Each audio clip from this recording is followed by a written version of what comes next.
Assalamualaikum warahmatullahi wabarakatuh. Salam sejahtera untuk kita semua. Om Swastiastu, Namo Buddhaya, Rahayu. Puji syukur kehadirat Tuhan Yang Maha Esa yang telah memberikan nikmat dan karunia-Nya sehingga kita dapat berkumpul di tempat ini, sehingga kita dapat mengadakan acara ini, yaitu diskusi virtual dengan tema UMKM Bangkit, Ekonomi Melejit.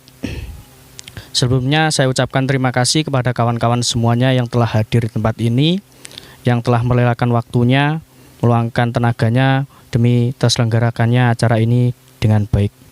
Sebelumnya, perkenalkan diri, nama saya Fikri Romanuddin atau bisa dipanggil Bas. Saya dari mahasiswa Universitas Negeri Malang, jurusan Ekonomi dan Studi Pembangunan.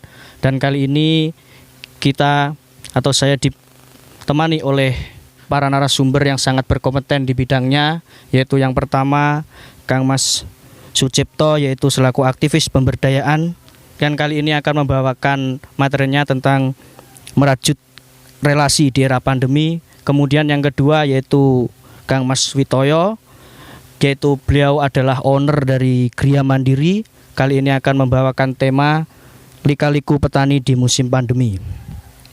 Untuk selanjutnya saya akan beritahu atau kita sepati untuk mekanisme diskusi kali ini, yaitu yang pertama saya selaku moderator akan memberikan prolog atau pengantar diskusi dari siang hari ini, kemudian dilanjutkan untuk pemateri pertama untuk memaparkan materinya, kemudian dilanjutkan untuk pemateri kedua atau narasumber kedua memaparkan materinya, dan selanjutnya kita akan adakan diskusi tanya jawab atau sesi tanya jawab.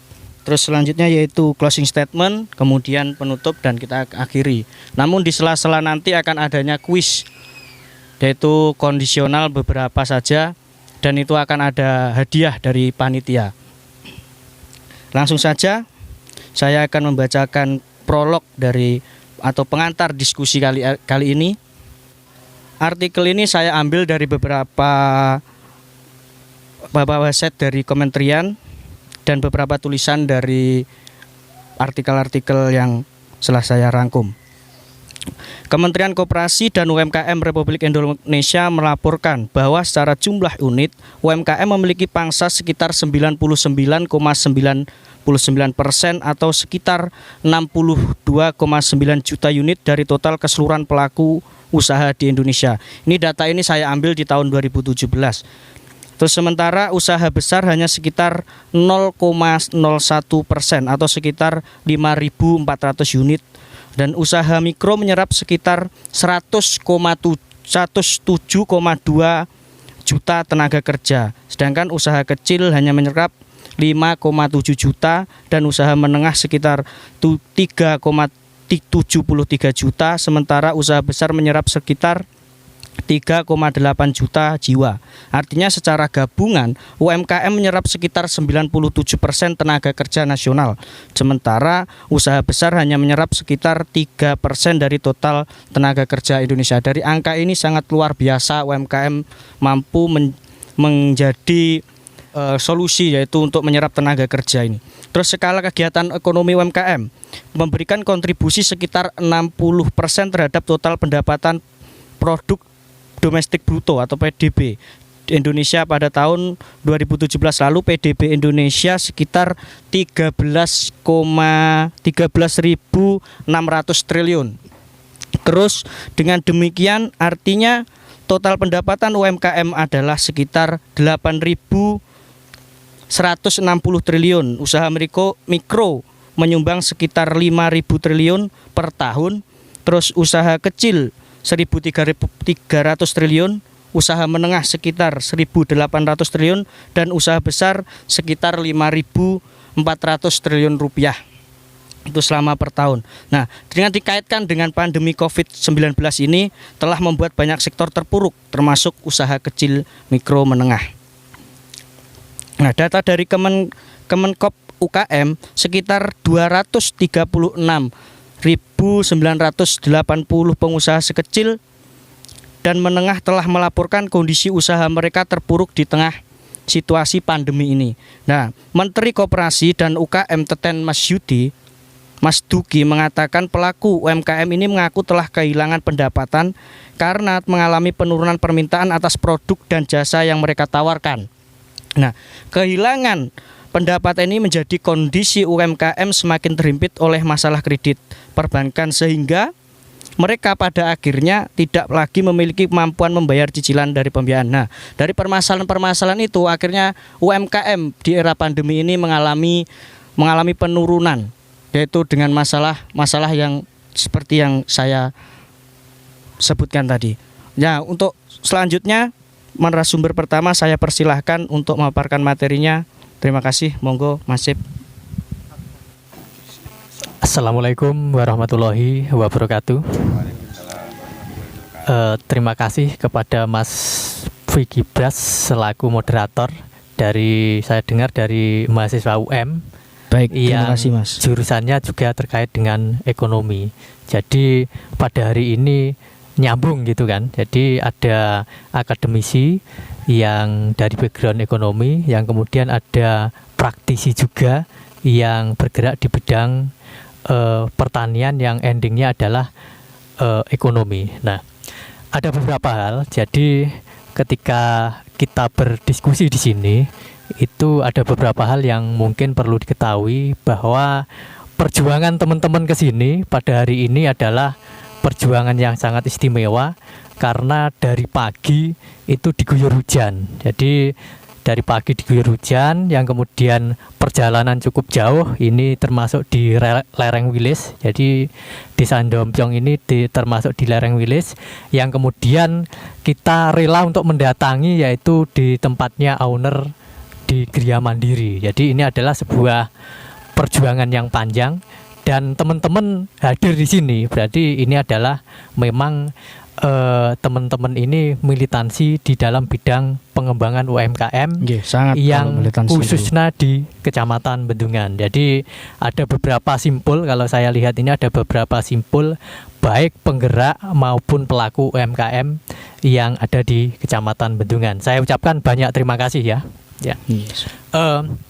Yang kedua, ketika pandemi ini mengancam, jadi pandemi ini mengancam belahan dunia, jadi bukan hanya di negara kita, jadi semua dunia mengakui bahwa pandemi ini adalah sebuah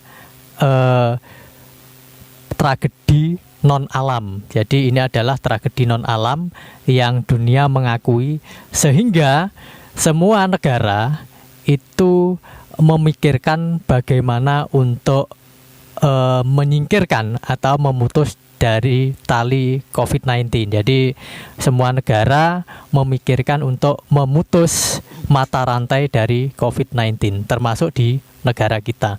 Sehingga secara ekonomi semua negara mengalami nasib yang sama.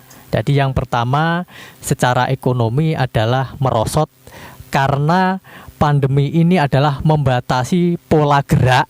Jadi membatasi pola gerak baik masyarakat maupun pelaku-pelaku usaha yang ada di ranah masing-masing. Jadi karena pandemi ini adalah membatasi itu, sehingga pelaku ekonomi baik UMKM mau mengumpulkan atau mau berdiskusi ataupun juga mau berbisnis itu agak terkendala. Apalagi di era awal memang kita harus keluar desa pun dibatasi. Jadi keluar desa dibatasi, keluar kabupaten dibatasi, karena di situ ada checkpoint masing-masing. Itu adalah awal dari geliat ekonomi.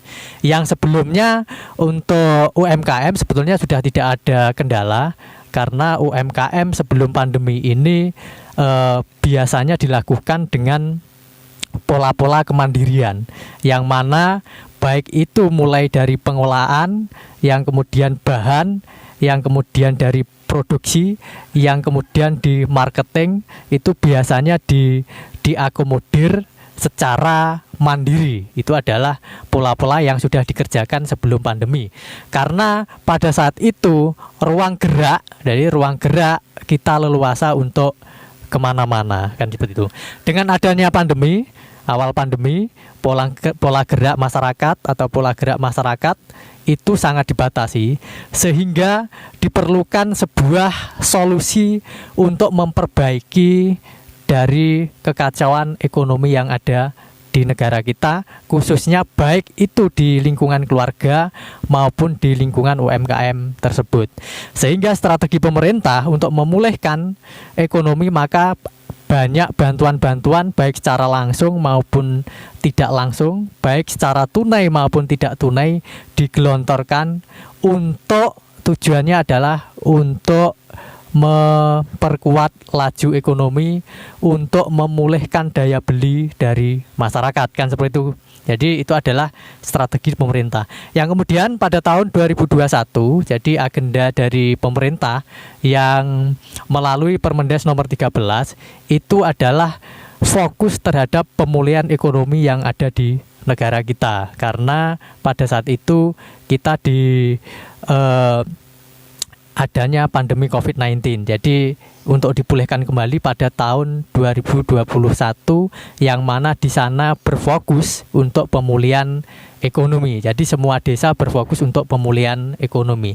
Nah, sasaran-sasaran yang digarap yang tidak kalah pentingnya adalah sasaran pertanian dan peternakan. Karena ketika kita ngomong negara kita, bahwa negara kita itu kalau dari tempo dulu dikenal dengan negara agraris, yang kemudian dikenal dengan negara maritim. Jadi tidak lain dan tidak bukan sektor itulah yang membuat negara kita tetap eksis, kan seperti itu.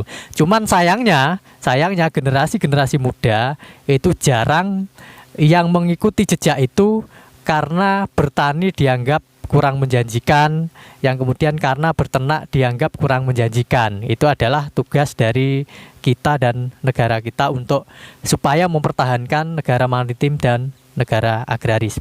Nah, setelah itu, jadi ketika kita ngobrol, mulai tadi sudah disinggung peta atau konstelasi global yang sudah disinggung oleh Bapak moderator, bahwa keberadaan ekonomi negara seperti itu, yang kemudian catatan-catatan yang sudah dirilis dari beberapa kementerian seperti itu, ternyata UMKM itu sebagai penyumbang juga, kan seperti itu. Nah, sebagai penyumbang prosentasenya sudah dibacakan. Jadi memang UMKM itu merupakan titik awal untuk pembangunan sektor ekonomi. Jadi titik awal untuk membangunkan sektor ekonomi, karena UMKM ini bergerak dan tersebar di wilayah masing-masing, kan seperti itu. Jadi kenapa di dalam situasi pandemi ini kita harus menerapkan sistem banyak relasi, kan seperti itu. Jadi di era pandemi ini bisnis yang diuntungkan itu adalah hanya bisnis online. Bisnis yang diuntungkan itu hanya bisnis yang berbasis sosial media. Jadi selain itu, baik bisnis kuliner maupun bisnis UMKM yang lain memang terancam kemerosotan hampir di semua. Sehingga banyak perusahaan-perusahaan besar harus merumahkan karyawan dan karyawatinya untuk sementara waktu. Jadi banyak pengusaha-pengusaha besar yang terpaksa harus merumahkan karena situasi seperti itu. Nah, yang harus kita hadapi adalah relasi. Jadi sistem relasi ini adalah cukup penting. Kita harus menggandeng baik itu media sosial, kita harus menggandeng baik itu mahasiswa. Jadi tadi sebetulnya teman-teman nanti bisa menugaskan mahasiswa ini sebagai marketingnya, kan seperti itu. Jadi ketika kita di posisi pandemi ini harus fokus kepada satu titik. Kalau kemarin sebelum pandemi kita harus fokus di beberapa titik, mulai pengelolaan, mulai bahan baku sehingga sampai pemasaran. Diusahakan untuk pandemi ini kita harus fokus di suatu titik. Entah itu baik itu pengolahan ataupun bahan baku maupun marketing. Ini yang harus kita garis bawahi. Nah, titik-titik yang lain harus kita serahkan kepada masing-masing jejaring. Baik itu misalnya di posisi marketingnya itu bisa diserahkan terhadap mahasiswa-mahasiswa yang mungkin bisa relasinya jauh lebih bagus, yang kemudian aktivitas di dalam sosial media juga tidak terbatas, maka itu bisa diserahkan seperti itu. Yang kemudian dalam pola gerak ini kita harus menentukan langkah apa atau apa yang harus kita ambil. Ketika pengelolaan kita harus fokus terhadap pengelolaan. Ketika kita marketing, mengambil jalan marketing, kita harus fokus terhadap fokus marketing. Dan ketika kita harus fokus dalam bahan baku, kita juga harus bahan baku. Karena apa? Situasi pandemi ini ketika tidak fokus kepada suatu titik, maka kita tidak akan berjalan. Jadi kita tidak akan berjalan, merugikan sebuah tenaga dan waktu. Nah, konsep inilah yang harus dipakai. Yang kebetulan untuk konsep relasi ini di Jawa Timur itu masih belum dilaksanakan. Cuman di luar Jawa Timur, misalnya di daerah-daerah wisata, itu sudah dilaksanakan dengan sistem kemitraan. Semisal seperti ini. Jadi di Bali maupun di Jogja itu produk lokal, jadi produk lokal, UMKM lokal itu selalu diserbu konsumen dari luar Jogja. Kenapa? Karena di situ ada sebuah relasi, karena di situ ada sebuah mitra. Mitranya apa? Yaitu melalui tukang ojek, melalui tukang becak, maupun melalui travel. Jadi semua wisatawan itu ditawarkan produk-produk lokal yang kemudian diajak mampir. Nah, secara otomatis itu relawan-relawan itu pasti membeli produk-produk lokal yang ada di situ. Itu adalah sebuah sistem mitra atau relasi yang sudah diterapkan di tempat-tempat wisata selain Jawa Timur. Jadi ketika mau berkunjung ke Malioboro, ketika mau berkunjung kemana, itu pasti dilewatkan tempat-tempat atau produk-produk lokal yang ada di situ, yang kemudian diajak mampir. Nah, sedangkan produsen barang memberikan sebuah fee. Jadi itu adalah pola relasi atau pola mitra. Jadi kerjasamanya seperti itu. Nah, ini sangat menarik ketika ditarik ke Jawa Timur.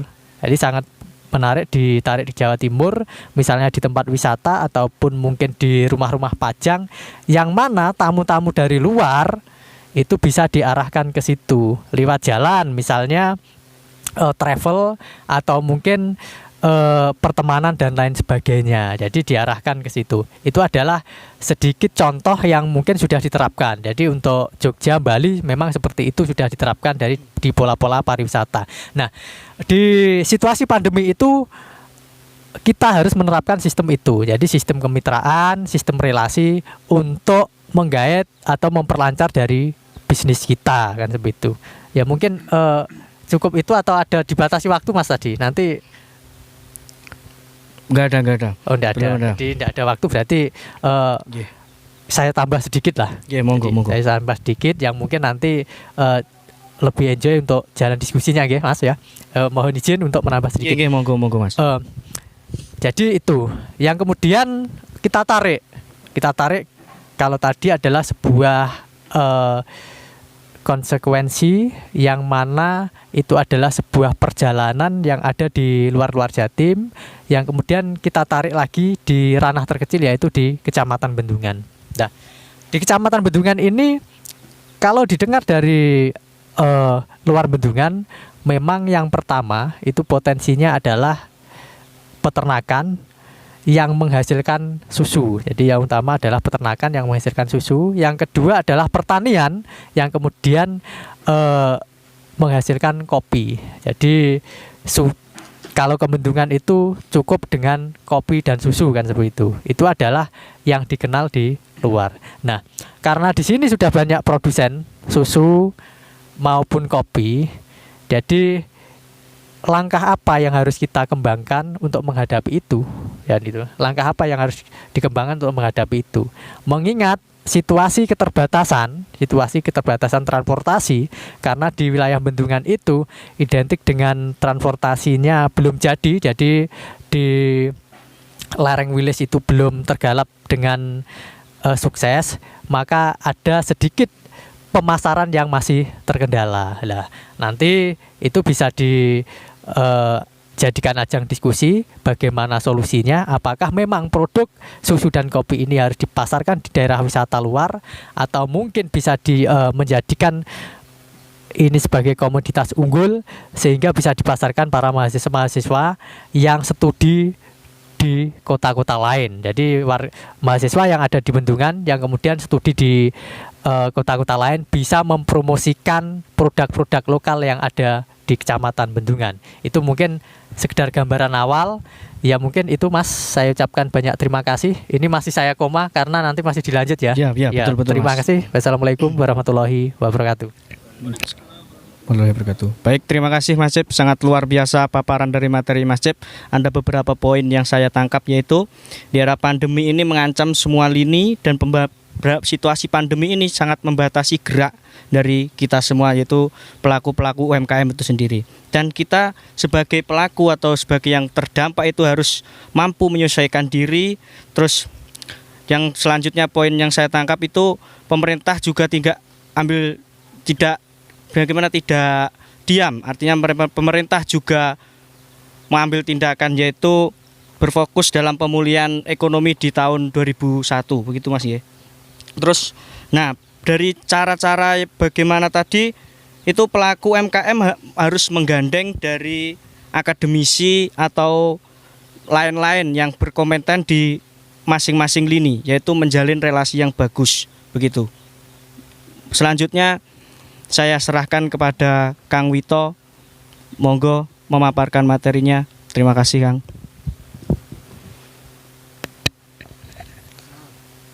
Bismillahirrahmanirrahim. Assalamualaikum warahmatullahi wabarakatuh. Terima kasih teman-teman semuanya. Terima kasih Mas Bas atas waktunya. Saya sedikit bercerita tentang pengalaman khususnya di pertanian dan bersambung dengan materi yang disampaikan oleh Kang Cep tadi, bahwa di era pandemi ini kita harus banyak-banyak menjamin relasi. Kalau sudah berbicara relasi berarti di situ ada beberapa orang atau beberapa pos yang memang punya tupoksi masing-masing. Dan sebenarnya kami di Gria Mandiri itu berusaha seperti itu. Konsep kami itu sudah dijalankan sebagian, cuma masih memang banyak kendala karena memang proses dan tergantung waktu sih semuanya. Di tingkat petani kami ada beberapa petani yang sengaja kita belajar bareng. Jadi sisi yang bukan dikatakan binaan, tapi kita belajar bersama di sini. Dari petani nanti hasilnya, terutama kopi, itu kita kelola di satu tempat. Yang jelas dengan pengelolaan satu tempat itu SOP kita bisa terapkan efisiensi tenaga dan waktu. Karena petani sudah tidak memikirkan di pasca panennya atau pengelolaannya gitu. Nanti soal pemasaran, saya setuju dengan materi yang tadi ya, kita menggandeng beberapa orang. Dan hari ini khusus kopi kita gandengannya sudah lumayan. Nah, kendala kami ada di bahan baku, berarti ada di petaninya. Nah, yang pengen saya soroti adalah para generasi muda itu sudah meninggalkan pertanian. Karena apa? Mereka menganggap pertanian ini tidak bisa diandalkan. Makanya saya pernah melihat atau membaca ya, mungkin teman-teman kalau dari media televisi ya, kalau nggak salah itu di era pandemi ini pertanian itu menjadi andalan. Nah, sebelum pandemi ini pertanian menjadi apa kan itu? Itu pertanyaannya sampai hari ini itu masih tanda tanya bagi saya pribadi. Nah, kembali lagi bahwa relasi itu penting dan kita di Gria Mandiri pun nggak bisa sendirian Mas. Jadi kita membuat atau sebuah grup itu yang berisi teman-teman pemuda yang diutamakan itu alumni pertanian. Jadi P4S, Pusat Pelatihan Pertanian Penyuluh Swadaya. Nah, kita di sini berniat untuk mengembalikan petani, untuk mengembalikan negara kita, negara agraris itu kita mulai dari sini. Nah, kalau di sebelum pandemi kita memang semua kita pegang, kita mampu dengan kondisi sebelum pandemi itu. Tapi begitu ada pandemi kita kesulitan kalau kita kerjakan bareng-bareng. Akhirnya kita melakukan pemilahan, memilih tim. Jadi yang memang khusus di petaninya itu ada, di dalamnya ini nanti ada bagian hama penyakit, budidaya tanaman itu ada. Nah nanti setelah dari petani ini akan masuk ke pasca panen, yang di sini pun banyak teman-teman untuk proses pasca panennya sendiri. Targetnya adalah pemasaran satu pintu nantinya untuk kopi. Karena kalau kopi kita sampai hari ini dengan produk-produk lokalnya yang lumayan ya sudah banyak di Bendungan itu, pasar kita di Bendungan itu sudah enak. Cuma harapannya adalah pemasaran kita satu pintu supaya petani ini punya jaminan harga dan jaminan serapan. Intinya ke sana. Nah, nantinya kalau soal pemasaran yang lain, bubuk dan kawan-kawannya, produk olahannya itu nanti kita punya tim sendiri. Dengan tim-tim yang sudah saya sebutkan tadi, harapannya adalah kita bisa mengefisienkan waktu dan tenaga serta biayanya. Jadi saya pengen pertanian itu juga bisa diandalkan. Jadi dengan di media bahwa pertanian menjadi andalan ini bukan sekedar judul, tapi kita juga bisa mempraktekkan. Mungkin kalau dari saya garis besarnya seperti itu, bisa dibuka dengan sesi tanya jawab aja Mas. Monggo. Baik, terima kasih Kang Wito. Dari pemaparan materi dari Kang Wito tadi saya mendapat beberapa poin, yaitu pertama, situasi pandemi sudah sangat benar, yaitu melumpuhkan segala bidang. Terus dari Kang Wito sendiri beserta kawan-kawan itu sudah menjalankan mekanisme relasi seperti yang dipaparkan oleh Mas Cep tadi, yaitu dengan Gria Mandiri sudah melakukan kegiatan belajar bersama di segala lini pertanian, yaitu dengan membentuk semacam komunitas yaitu atas yang namanya P4S. Itu apa tadi Mas panjangannya? Pusat Pelatihan Pertanian Penyuluh Swadaya. Oh nggih, dan itu berisi alumni pertanian nggih. Sampai hari ini berisikan alumni pertanian dan sebagian besar itu asli putra Bendungan. Wah, sangat luar biasa berarti nggih. Baik, untuk selanjutnya saya buka sesi tanya jawab. Monggo. Untuk pertama itu 2 dulu, nanti pemateri menjawab, terus nanti selanjutnya begitu. Monggo, silahkan. Ada yang ingin bertanya? Untuk memperkenalkan diri dulu, dari mana gitu, biar lebih enak. Terima kasih. Bismillahirrahmanirrahim. Assalamualaikum warahmatullahi wabarakatuh. Saya ucapkan terima kasih kepada moderator yang sudah memberi waktu kepada kami untuk sarasean, belajar bersama, dan mungkin mengeluarkan unek-unek yang ada di kita. Perkenalkan, nama saya Ahmad Bukhari, saya dari P4S. Jadi P4S itu saya yang memegang dengan rekan-rekan dari lulusan pertanian asli dari Bendungan, Mas. Yeah. Nah, yang saya tanyakan adalah terkait UMKM yang lumpuh tadi. Itu kan pemerintah sudah menggelontorkan banyak bantuan terkait baik itu tunai maupun non tunai. Nah, yang saya tanyakan adalah bagaimana sistem pemerintah menyalurkan bantuan tersebut supaya tepat sasaran. Karena ada beberapa pertanyaan dari masyarakat yang ada itu bantuan itu tidak tepat, katanya seperti itu. Nah, saya tepat tidaknya itu kurang tahu terkait apa yang harus ditepatkan dan apa yang tidak tepat itu. Mungkin dari segi mungkin ada UMKM yang sudah berjalan. Nah, ini karena adanya COVID dia mengalami penurunan, tapi karena mungkin dari pandangan pemerintah setempat itu dia dianggap mampu atau mungkin karena rumahnya bagus, itu dia tidak dapat. Seharusnya kan dia dapat, karena yang dibahas di sini adalah pemulihan yang runtuh, berarti kan dia termasuk terdampak seperti itu. Nah, untuk terkait di bidang pertanian yang saya tanyakan adalah,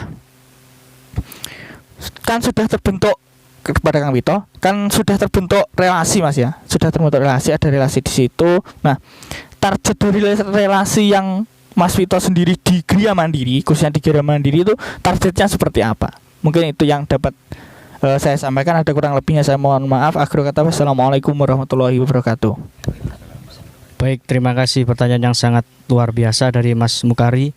Dari pertanyaan dari Mas Ahmad Mukari ini ada 2 pertanyaan sekaligus, yaitu yang pertama, pemerintah itu sudah menggelontorkan banyak anggaran untuk mengatasi pandemi ini dalam sektor UMKM itu sendiri. Terus Nah, yang ditanyakan dari Mas Mukari itu adalah bagaimana sih sebenarnya mekanisme yang disalurkan oleh pemerintah itu yang pada prakteknya pada realitasnya itu tidak tepat sasaran menurut dari Mas Mukari itu. Untuk pertanyaan itu saya lemparkan ke Mas Cep terlebih dahulu. Monggo. Terima kasih Pak Ahmad Mukari. Jadi ini pertanyaan yang sangat bagus. Cuman seharusnya yang menjawab kan dari pemerintahan ini kan. Cuman saya berusaha menjawab dengan pengetahuan yang saya ketahui saja ya. Jadi bukan basic saya untuk menjawab sebetulnya. Cuman berdasarkan pengetahuan saya, memang pemerintah menggelontorkan anggaran untuk mempertahankan daya beli masyarakat, dalam artian untuk mempertahankan kehidupan masyarakat kan seperti itu. Jadi ada beberapa sasaran. Yang pertama adalah terkait warga yang terdampak pandemi. Misalnya warga yang terdampak pandemi itu memang warga yang sudah miskin. Jadi warga yang sudah miskin. Yang kedua adalah warga yang kehilangan pekerjaan. Jadi ketika ngomong dari depan tadi nyambung, ketika perusahaan merumahkan karyawan dan karyawati, itu berarti orang yang sangat terdampak. Yang ketiga adalah para warga yang terdampak karena sakit menaun. Jadi ada warga negara kita atau masyarakat kita karena sakit kronis atau menaun. Nah, itu adalah yang sangat terdampak. Nah, dari tiga hal ini penanganannya diserahkan terhadap desa. Nah, yang tiga hal ini adalah penanganan diserahkan dengan di desa melalui dana desa. Jadi melalui dana desa, Kementerian Desa mengamanatkan untuk dianggarkan terhadap tiga hal tadi, kan seperti itu. Nah, tiga hal tadi desa mengadakan musyawarah. Jadi desa mengadakan musyawarah, mengusulkan atau masyarakat mengusulkan ada ndak dari unsur tiga tadi. Nah, jadi ketika ada, maka diusulkan dalam musyawarah desa, yang kemudian musyawarah desa diakomodir oleh pemerintah desa yang kemudian dianggarkan, kan seperti itu. Jadi setiap desa ini tidak sama jumlahnya. Melihat besar kecilnya desa, yang kedua melihat banyak sedikitnya yang kena dampak tadi. Itu yang dari desa. Yang kemudian dari unsur UMKM ada juga bantuan. Jadi ada juga bantuan, baik itu melalui BRI, baik itu melalui Koperindak, baik itu melalui pemerintah daerah yang lain. Yang jelas banyak sekali bantuan yang ada di situ. Nah, yang pertama, kadang kita untuk mengakses ke situ merasa kesulitan. Yang pertama, kadang pihak desa tidak tahu terkait UMKM yang kita jalankan, kadang seperti itu. Jadi sehingga kita sulit untuk berkomunikasi. Yang kedua, pengajuan itu kadang berbasis online, sehingga para teman-teman kita yang pelaku UMKM yang sifatnya masih gaptek atau tradisional itu tidak tahu akan program tersebut, kan begitu. Sehingga di pandangan umum itu tidak tepat sasaran dan lain sebagainya. Itu adalah tugas semua untuk merapikan hal tersebut, kan ngoten nggih. Yang kemudian dari pihak desa itu sebetulnya dari pihak desa itu selalu mengusulkan apa-apa yang ada program dari pemerintah. Jadi selalu mengusulkan, kan itu. Cuman verifikasi langsung itu memang dari dinas terkait, ya. Ya mungkin itu yang saya pahami, yang saya ketahui, karena kami tidak berkomentar untuk menjawab secara kepemerintahan, nggih. Ya cukup itu, Mas. Terima kasih. Baik, terima kasih Mas Cep. Memang benar, dan itu kalau praktek di lapangan yang saya juga ketahui itu memang benar. Jadi ada beberapa pelaku UMKM itu tidak terdetek di database desa, dan itu sangat berpengaruh terhadap mekanisme penggelontoran dana yang seharusnya tepat sasaran itu menjadi tidak tepat sasaran. Nah, maka dari itu tugas kita bersama itu sebenarnya untuk memberikan wawasan atau memberikan edukasi terhadap pelaku-pelaku UMKM itu agar mereka juga tertib administrasi, tertib terhadap tahu terhadap program-program yang apa yang sudah dikeluarkan dari pemerintah. Untuk yang selanjutnya yaitu pertanyaan yang kedua, yaitu dan saya lemparkan kepada Mas Wito, yaitu tadi pertanyaan itu kan dari Kang Wito sendiri kan sudah menjalankan apa itu relasi seperti yang disampaikan tadi, dan nah dari situ timbul pertanyaan dari Mas Mukari, itu targetnya itu apa setelah hal itu terjadi gitu. Terima kasih, monggo Kang Wito. Ya, terima kasih Mas Moderator, Mas Ahmad Mukari. Bicara soal target Gria Mandiri ke depan yang sudah terbentuk relasi ya. Sedikit bercerita di awal-awal Gria Mandiri terbentuk itu di 2017, bahwasanya saya melihat pasar kopi, terutama kopi-kopi tradisional di pinggir-pinggir jalan itu semakin hari itu semakin banyak sebenarnya. Nah, ini merupakan pasar yang sangat potensial sebenarnya untuk kopi. 2017-2018 ini konsentrasi saya memang mengajak dan saya sendiri memang masih proses penanaman, jadi belum bisa dilihat hasilnya. Kejadian masa lalu di saat saya mengajak ini, ada pertanyaan dari petani itu, apakah nanti di saat panen harga itu akan stabil kan, seperti itu. Target Gria Mandiri yang pertama adalah menyetabilkan harga kopi mentah di tingkat petani. Jadi kalau kita bicara kopi yang di pinggir jalan itu satu cangkir katakanlah 5.000, tapi harga green bean di tingkat petani itu kan masih fluktuasi. Nah, target kami pengen harga itu stabil, itu yang pertama. Lalu yang kedua, kita pemenuhan pasar. Target kita ternyata dari 2019-2020 itu untuk tahun ini kita grade A Robusta Bendungan itu minimal 3 ton. Itu untuk pasar Trenggalek. Pertanyaan kembali lagi, bahan baku 3 ton ini kita mau dapat dari mana? Nah, PR kita bersama khususnya di Bendungan. Yang pertama punya sejarah bahwa Bendungan itu punya kopi dan punya susu. Itu yang pertama. Lalu yang kedua, dari segi geografisnya ini sangat luar biasa. Sangat potensi untuk kopi, dan kopi itu tidak bisa ditanam sendirian dalam tanda kutip lahan bebas, itu nggak bisa. Nah, harus ada naungan, dan naungan ini juga kita bisa memanfaatkan hal tersebut. Kalau soal bantuan pemerintah, sebenarnya saya sendiri sangat support. Misalkan pemerintah pengen seperti ini.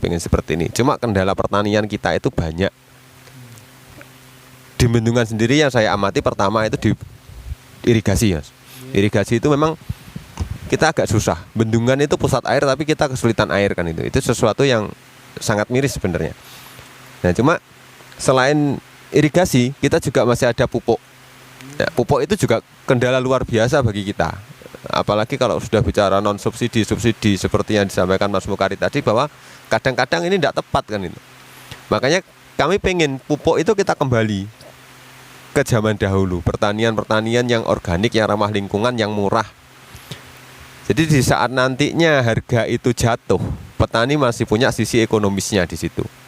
Nah, kopi kita hari ini yang grade A-nya itu per kilo bisa 55.000. Grade terakhir, grade rendah, itu kita mengikuti harga pasar, fluktuasi yang jelas. Cuma kalau memang masuk di KUB Gria Mandiri, hari ini kita beli dengan harga 27.000. Ini dia tidak akan turun, tapi insya Allah kita berusaha naik. Itulah kenapa kita pengen pengolahan pasca panen kopi itu dilakukan di satu titik dengan orang-orang yang memang pengalaman di situ, kompeten di situ. Jadi perhatian mereka tidak terpecah itu. Jadi SOP kita bisa benar-benar sesuai standar. Nah, ini kita bisa naikkan. Nah, sekali lagi bahwa Bendungan potensial kopi, khususnya Robusta. Kalau Arabica saya memang masih belum yakin banget. Gitu, secara teori memang Arabica ini mahal. Tapi Arabica yang seperti apa, kan pertanyaan seperti itu. Kalau Robusta murah, Robusta yang seperti apa, kan seperti itu juga kembali sebenarnya. Ada plus minusnya masing-masing. Kalau saya pribadi hari ini dengan pasar grade A 3 ton minimal, itu saya masih di Robustanya. Kalau untuk Arabica pasar kita masih kalah jauh untuk daerah yang lain. Ngoten, itu jawaban saya. Silahkan kalau ada yang tambahan. Terima kasih.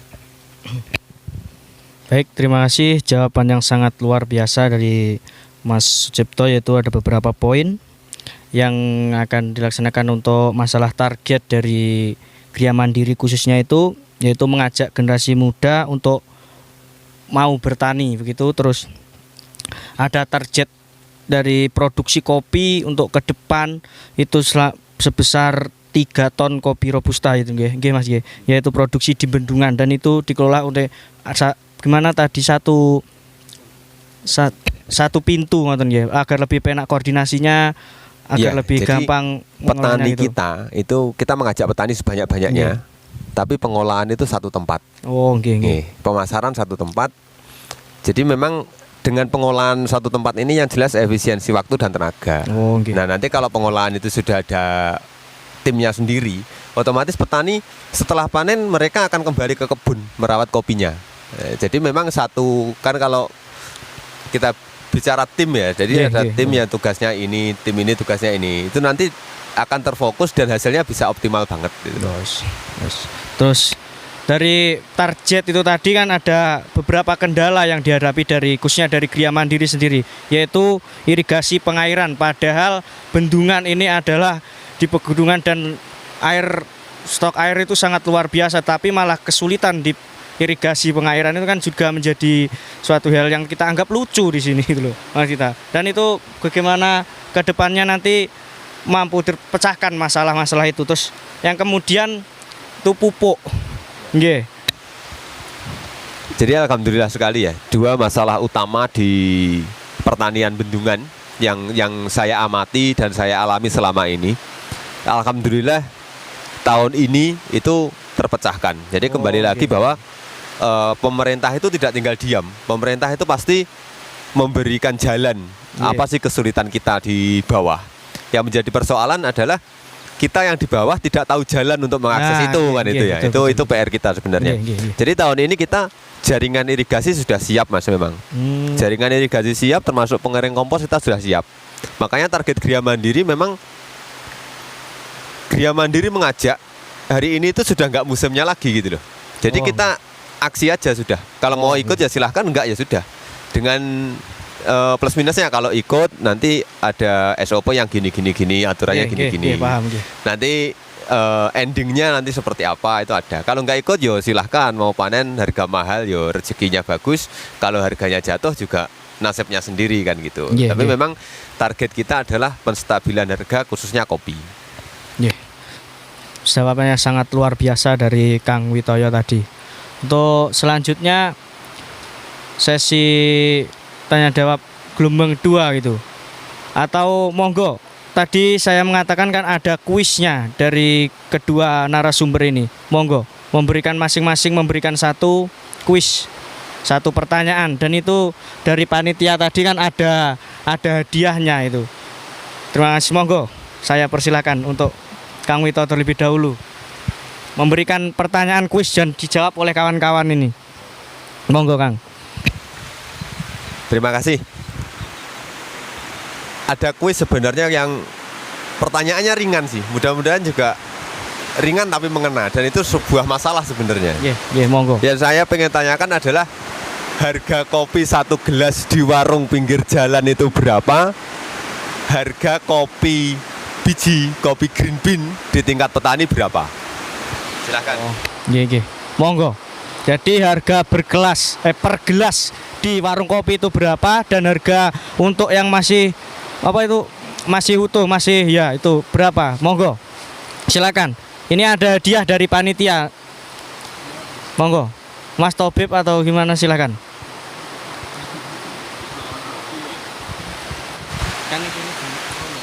Ya, monggo. Terima kasih. Assalamualaikum warahmatullahi wabarakatuh. Perkenalkan diri dulu ya Mas. Oh, perlu perkenalan. Saya Habib Zainal dari Desa Boto Putih, bisa dikatakan sebagai petani kopi, juga bisa dikatakan sebagai penggiat pertanian khususnya di bidang kopi gitu Mas. Oh, nggih. Malah cocok nih, monggo. Pertanyaan tadi dari Mas Wito sangat unik dan menjadi apa ya, lucu kalau gitu. Kalau kita tahu sebenarnya ini pertanyaannya lucu. Kalau yang pernah saya alami, saya tahu itu memang di warung kopi minimal kalau kopi untuk kopi hitam itu 3.000, ada yang 3.000, ada yang lebih gitu ya. Sedangkan kalau green bean dari petani itu dengan harga terendah, harga pasar itu biasanya 30 ke bawah. Begitu Mas, yang saya tahu itu. Baik, gimana Mas Vito, jawaban dari Mas Habib ini apa sudah terjawab atau gimana? Monggo. Jawabannya ini tepat sekali ya. Jadi harga kopi itu, kopi hitam itu 3.000 sampai 5.000. Oh. Lalu harga green bean-nya itu di bawah 30.000.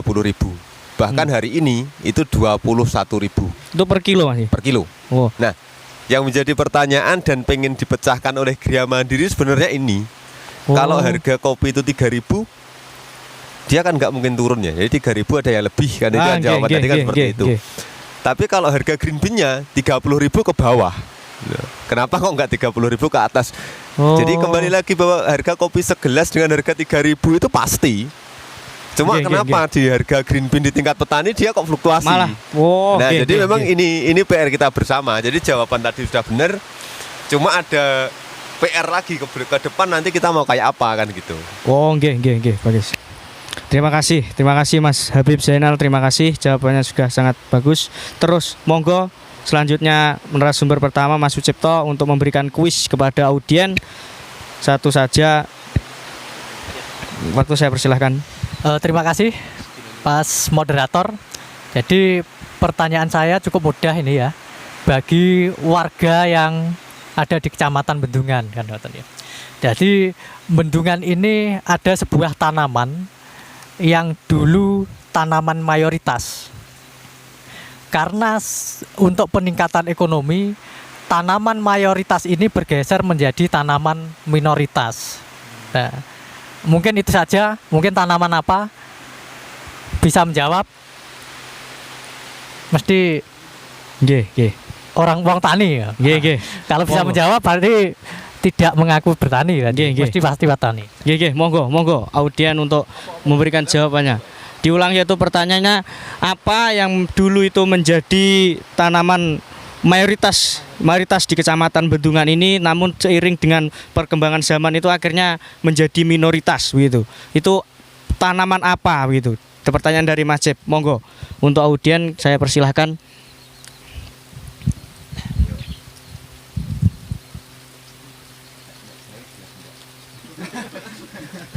Ayo monggo silakan menjawab. Nah, sebelum menjawab ini kan sebenarnya ini juga disiarkan live di YouTube Agung Channel, namun karena situasi di sini terkendalakan sinyalnya itu sulit. Nanti akan ada juga dua pertanyaan yang diberikan oleh kedua narasumber, kemudian nanti disiarkan di YouTube-nya Mas Agung, kemudian akan dikirim via transfer atau gimana nanti. Untuk lebih lanjutnya itu dari panitia. Monggo. Jadi ini tadi totalnya akan jadi 4 pertanyaan, 2 untuk audien di sini dan 2 pertanyaan untuk audien yang berada di rumah. Terima kasih. Monggo Mas Mukari dilanjut. Baik. Kalau dibicarakan tentang tanaman dulu yang sempat membuming di Bendungan dan hari ini sempat hilang dari peradaban atau menjadi minoritas, sedikit cerita, dulu ada penjajah dari luar negeri yang hidup di Bendungan. Beliau mendirikan pabrik besar.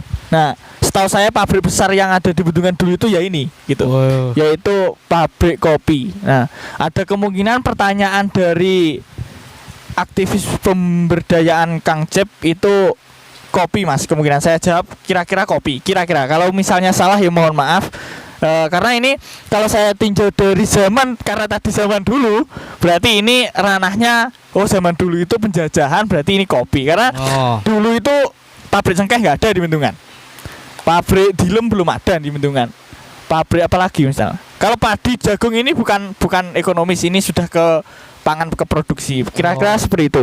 Nggih. Nah, Baik. boleh langsung saya sambung dengan pertanyaan Mas ini, atau dijawab dulu bagaimana? Oh, jawab dulu atau monggo pertanyaan dulu enggak apa-apa. Nggih. Selanjutnya saja. Ini langsung sambil sharing-sharing saya lanjut dengan pertanyaan. Yang pertama dari Kang Cep, saya balikkan pertanyaannya sebagai aktivis pemberdayaan di sini pematerinya. Kang Cep ini megang usaha kelinci Mas ya. Nah, dengan masa era pandemi ini otomatis usaha kelinci setidaknya juga ada kendala. Nah, Oh, sangat benar ini Mas. betul ya? Betul, sangat betul. Yang saya tanyakan adalah bagaimana Kang Cep ini selaku ownernya atau mungkin pembudidaya kelinci ini mengatasi kondisi di era Covid ini. Maksudnya peningkatan produksinya seperti apa? Oh, gitu. Relasinya seperti apa? Itu. Terus yang kedua, kepada Kang Wito tadi dijelaskan pertanyaan ada harga kopi yang sekarang fluktuasi. Nah, fluktuasi sekarang nyampe 21.000 tadi sudah dijelaskan. Itu tindakan dari Gria Mandiri selaku UMKM di bidang kopi itu apa? Guna meningkatkan pendapatan petani, karena di sini petani ketika mau jual ke pasar itu harga 21 otomatis dengan harga beli kopi satu gelas 3.000 ke atas ini mengalami kerugian kalau diprediksi Mas. Mengalami kerugian walaupun saya hitung-hitungan secara benefitnya saya belum tahu, tapi otomatis ini mengalami kerugian. Nah, tindakan dari Gria Mandiri seperti apa untuk meningkatkan meningkatkan pendapatan petani itu gitu. Terima kasih Mas. Saya kembalikan kepada moderator. Baik, terima kasih Mas Mukari. Nah, saya sambung yang pertama dulu, yaitu dari pertanyaan Mas Cep. Itu Mas Mukari menjawab bahwasanya itu adalah tanaman kopi. Itu monggo Mas Cep, apakah jawaban dari Mas Mukari ini benar atau kurang benar, itu bagaimana? Monggo Mas Cep. Terima kasih atas jawabannya. Jadi jawaban tadi tidak salah, akan tetapi kurang tepat teman-teman ya. Jadi ketika kita melihat historis, era dulu Kecamatan Bendungan itu adalah penghasil tanaman singkong.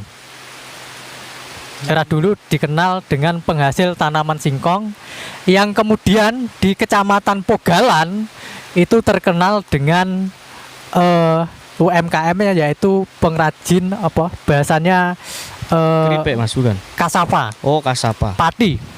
Oh, Jadi nggih. Ororo Ombo itu pusatnya pati di Trenggalek. Oh. Jadi pati di Kabupaten Trenggalek. Penghasil utamanya adalah Kecamatan Bendungan. Nah, ketika Bendungan ini karena sisi ekonominya singkong itu belum menjanjikan, maka orang-orang Bendungan mengadakan sebuah revolusi atau pergeseran. Oh, Dari singkong digeser menjadi rumput gajah. Nah, dari singkong digeser menjadi tanaman rumput gajah, yang kemudian orang-orang Bendungan memelihara sapi. Rumput gajah itu untuk pakan sapi, kan seperti itu. Nah, karena efek seperti itu di Kecamatan Pogalan tutup. Jadi sampai saat ini tutup. Olahnya orang Bendungan kan katanya. Jadi tutup. Nah, karena tutup berarti otomatis sumbernya di Bendungan itu sangat minoritas saat ini. Nah, itu jadi jawaban sebetulnya yang saya maksud jawabannya tepat adalah itu. sepe. Ya, cuman Singkong. kopi juga ada benernya, cuman masih kurang tepat kan ngoten. Karena ini sangat ngepek. Jadi ukurannya dari besar yang kemudian ditampung di Pogalan, yang Pogalan itu sampai tutup. Berarti kan otomatis sumber bahannya kan sangat minoritas. Sangat. Ya. Nggih. Ya mungkin itu yang jawaban yang pertama. Yang kemudian terkait dengan saya sebagai owner kandang kelinci Nggih, Belis tadi 1 menyambung ya, dari saya. pertanyaan dari Mas Iya. Mukari langsung. Monggo lanjut. Jadi saya owner kandang kelinci Belis 1 yang saat pandemi ini sebetulnya kalau bagi saya sebetulnya berkah kan gitu. Seharusnya kan gitu. Seharusnya berkah. Oh, berkahnya gimana Mas? Berkahnya dengan adanya situasi seperti ini, seharusnya saya makin banyak indukan kan gitu. Oh, nggih. Makin banyak indukan. Akan tetapi dengan adanya pandemi ini, indukan saya atau persiapan saya untuk induk itu malah sangat kekurangan karena pasar terlalu Terlalu kencang atau ya, terlalu banter, terlalu kenceng, terlalu Apa jeneng lah. Jadi pangsa pasar itu adalah terlalu besar dan permintaan itu bukan hanya di skala lokal akan tetapi di beberapa tempat bahkan sampai negara lain. Jadi itu. Jadi pangsa pasar sangat besar.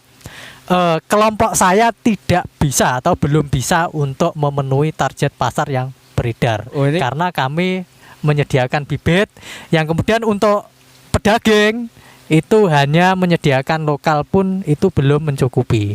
Jadi nanti ada contohnya Mas. Jadi untuk pangsa daging nanti kita makan bersama lah. Contohnya olahan-olahan yang dari kami kan seperti itu. Ya mungkin itu Mas ya. Ya siap-siap. Jadi sebenarnya itu menjadi menguntungkan bagi seharusnya menjadi penguntungan tapi malah menjadi kekurangan gitu nggih.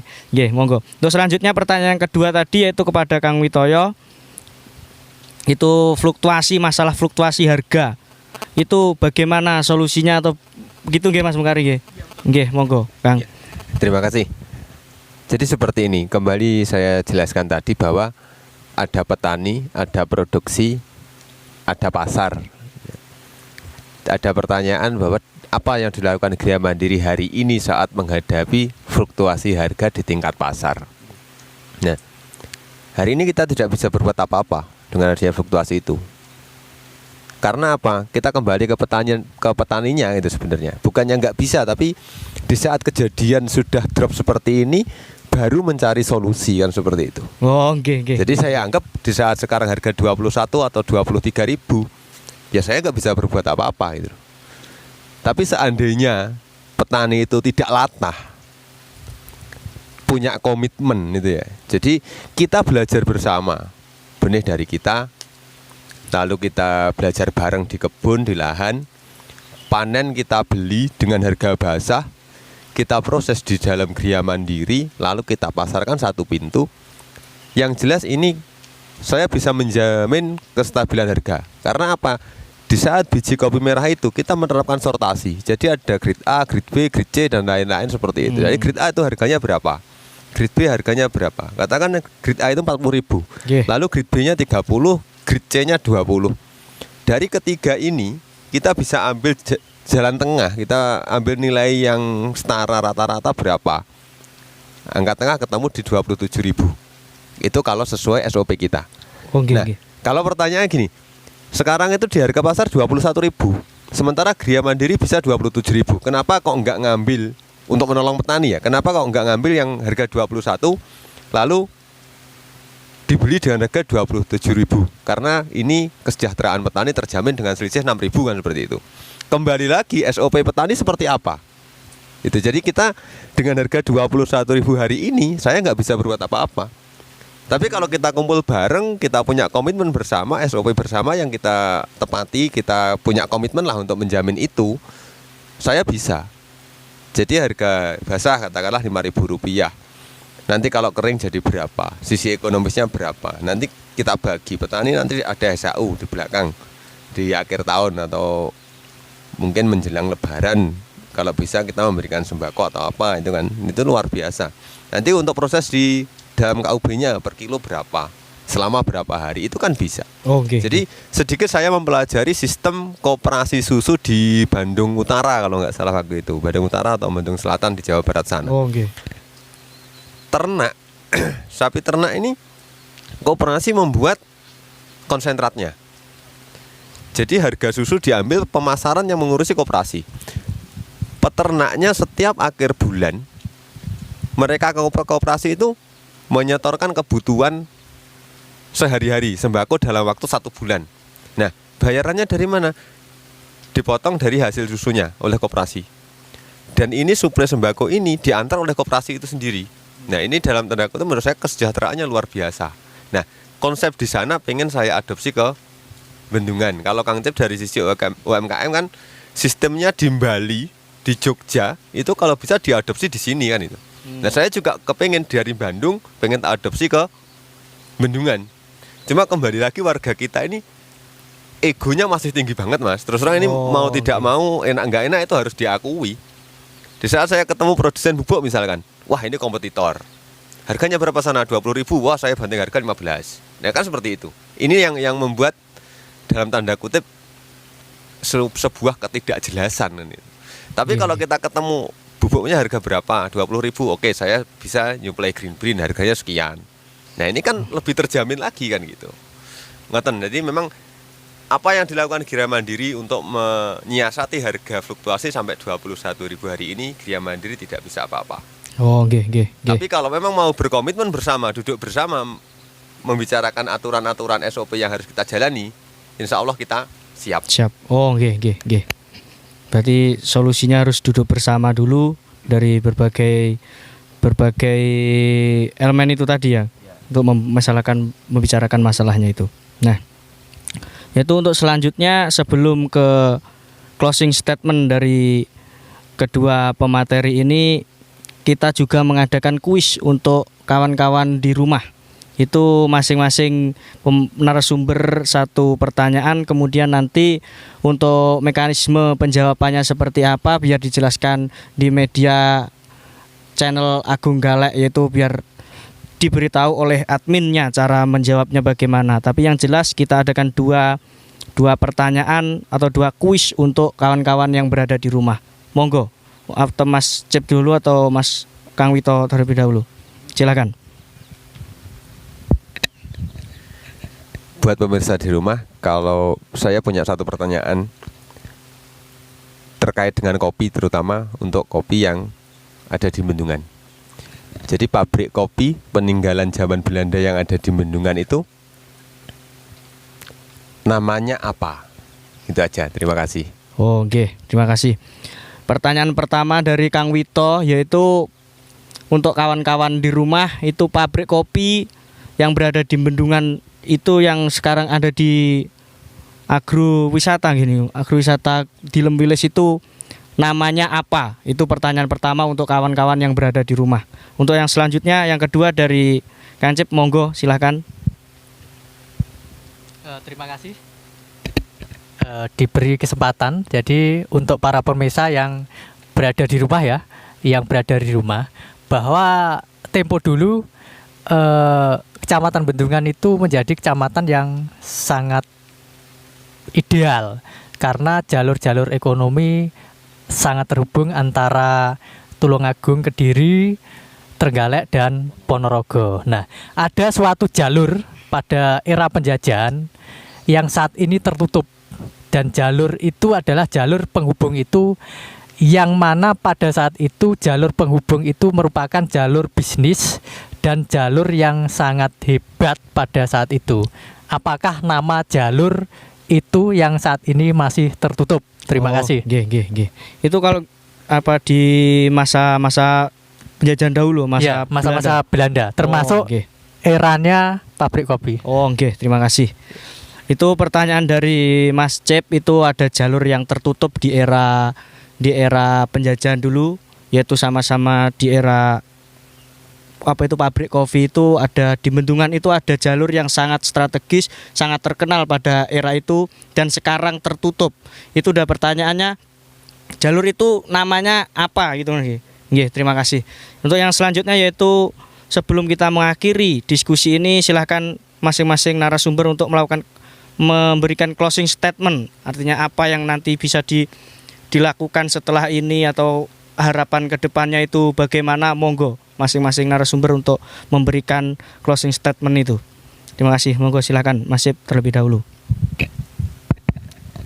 Ketika kita sudah ngobrol, kita duduk bareng di sini, bahwa kita dapat menyimpulkan kalau dulu pelaku bisnis, pelaku usaha, pelaku UMKM itu biasanya adalah cenderung bersaing, kan seperti itu.